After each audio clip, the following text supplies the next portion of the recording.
इस वीडियो में मैंने 5 इंटरेस्टिंग मैथ्स ओलंपियाड के क्वेश्चंस कवर करे हैं जो बहुत बार बच्चों ने मुझसे पूछे। चलिए पहला क्वेश्चन ले लेता हूं, मुझे काफ़ी इंटरेस्टिंग लगा। क्वेश्चन है कि भाई आपको x और y पॉजिटिव इंटीजर दे रखे हैं और ये दे रखा है x+xy+x+y 76 के बराबर है। हमें x प्लस वाई की वैल्यू निकालनी है। करेक्ट। अक्सर बच्चे पूछते हैं सर ये क्वेश्चन आप बोर्ड पे समझा दीजिए, मैंने इसका वीडियो ही बना दीजिए। देखिए क्वेश्चन कैसे करना है। आपको अगर इन दोनों में से मैं ले लेता हूं x कॉमन तो y+1 बचेगा, राइट।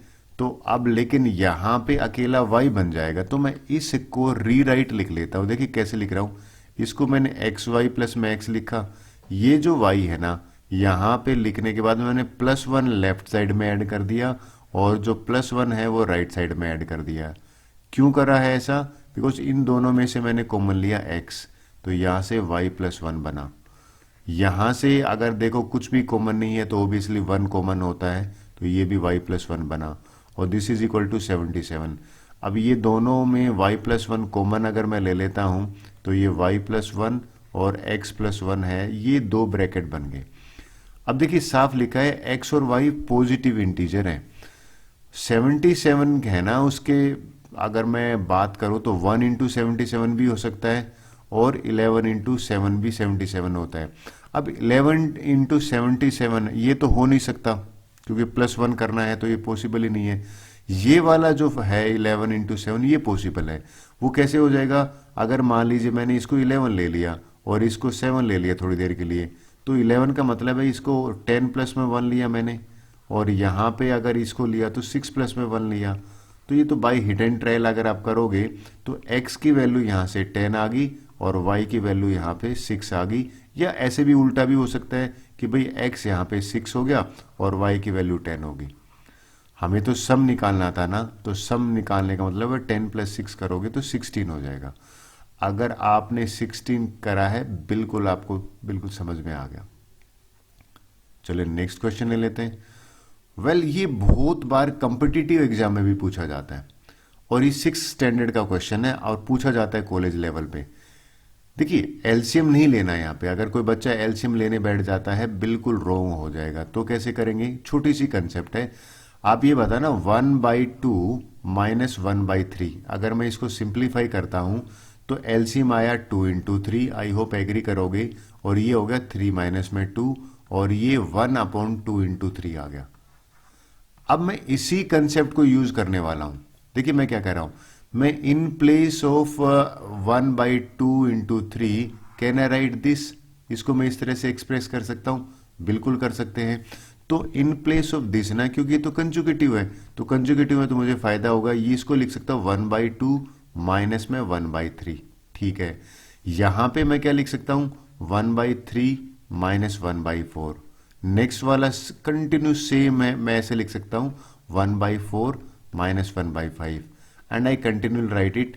ये जो पोर्शन है ना, इसको मैं लिख सकता हूं 1/99 माइनस में 1/100। इसको सिंप्लीफाई कर लेते हैं।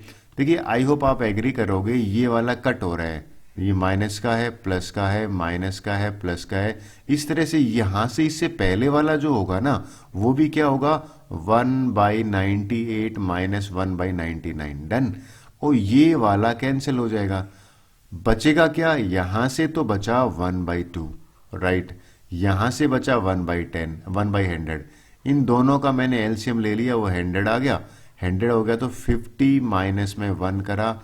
अगर आपका भी आंसर 49/100 और इन डेसिमल में 0.49 आया है, बिल्कुल ठीक है, both are correct. I hope आपको कंसेप्ट समझ में आया होगा। चलिए नेक्स्ट ले लेते हैं। नेक्स्ट क्वेश्चन जो है, again it was in SSC exam. Question कह रहा है कि this is divisible by what number. इसमें तो ABCD 4 ऑप्शन दे रखे हैं। तो चलिए आप सबसे पहले मैं इसका सॉल्यूशन डिस्कस करता हूं। इस क्वेश्चन में लिस्ट पावर 4 की 459 है। अगर मैं इसको 459 को मैंने एज इट इज लिखा, लेकिन इसको मैं ब्रेक कर रहा हूं 459 और यहां पे 4 की पावर 1 लिख दिया मैंने, इसको ब्रेक करके 60 को ब्रेक कर दिया। अब ये 61 है ना, इसको भी मैंने ब्रेक करा 459 और 4 की पावर 2, इसको भी मैंने इस तरह से ब्रेक कर दिया। 462 था ना, तो इसको मैंने ब्रेक करा 459 और यहाँ पे 4 की पावर 3 कर दिया। अच्छा, मैंने करा क्यों है ये, मैं 459 I am going to take common. अगर मैं इन चारों में से 459 4 की पावर 59 कॉमन ले लेता हूं तो यहाँ तो 1 है, तो यहाँ तो 1 बचा, यहाँ से क्या बचेगा 4 बचेगा, यहाँ से क्या बचेगा 4 की पावर 2 बचेगा, यहाँ से क्या बचेगा 4 की पावर 3। चलिए इसको सिंप्लीफाई कर लेते हैं। अब 4 की पावर 1 प्लस में 4 प्लस में 16 प्लस में 64, इन को मैंने ऐड करा तो सब 85 आया। अब देखिए आप भी एग्री करोगे, ये 85 जो है ना, इसको मैं लिख सकता हूँ 85 को 17 इंटू 5। अब बताइए ये नंबर किससे डिविजिबल है, तो इसमें ये जो ऑप्शन है ना 17, ये इसको पूरा पूरा डिवाइड कर रहा है। तो अगर आपका भी आंसर 17 है ना, तो बिल्कुल ठीक है, बात बनी। चलिए नेक्स्ट ले लेते हैं। काफी इंटरेस्टिंग, सबसे इंटरेस्टिंग मुझे पजल ये लगी। कहता है कि एक star is made up of overlapping two identical equilateral triangle. Equilateral triangle को मैं अंडरलाइन कर देता हूं। कहता है इंटायर स्टार है ना, उसका एरिया 36 है, ये भी अंडरलाइन कर दिया। What is the area of shaded portion, तो एक पूरी ट्रायंगल का निकालना है, शेडेड पोर्शन का निकालना है। चलिए सबसे पहले तो मैं आपको समझाता हूं। इक्विलेटरल ट्रायंगल है तो आप एग्री कर रहे हो कि ये 60 होगा और ये भी 60 होगा, क्योंकि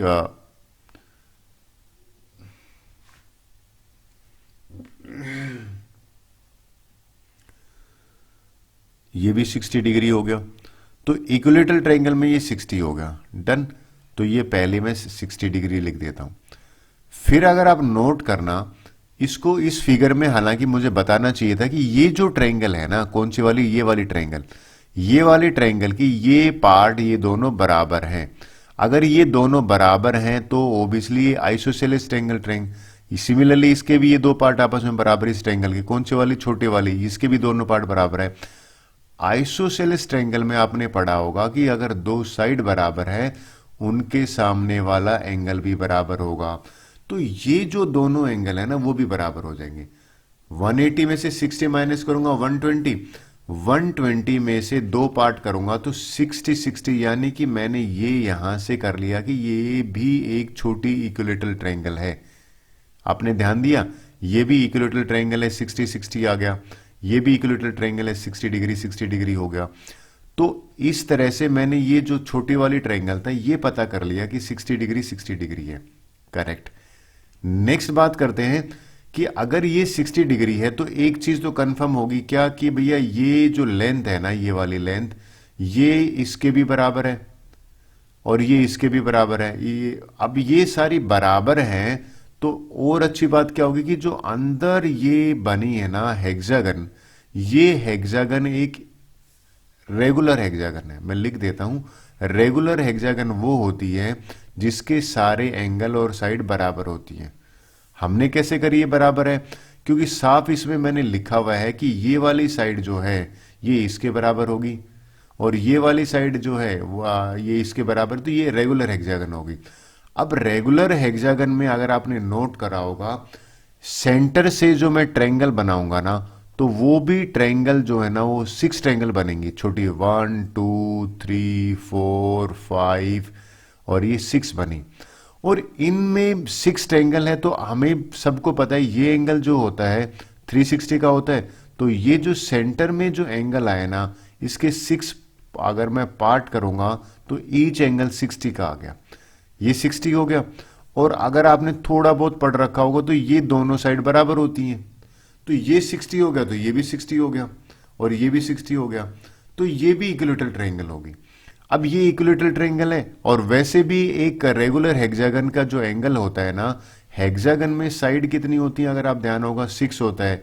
एंगल का जो सम है ना वो कैसे निकालते हैं, साइड माइनस में 2 करके 180 करते हैं, और 180 को करा तो यहाँ पे 4 इंटू 180 आया, और 4 इंटू 1 किया तो 720। अब ईच एंगल कैसे निकालते हैं, ईच एंगल निकालते हैं 720 को 6 से डिवाइड करके, 120 एंगल आया। तो देखिए 120 एंगल ये है, तो यहाँ पे ये 60 हो गया, तो ये भी 60 हो गया। तो कुल मिला के यहाँ पे इक्विलेटरल ट्रायंगल का पूरा कलेक्शन है। डन। कितनी इक्विलेटरल ट्रायंगल होगी वो गेम मेन है।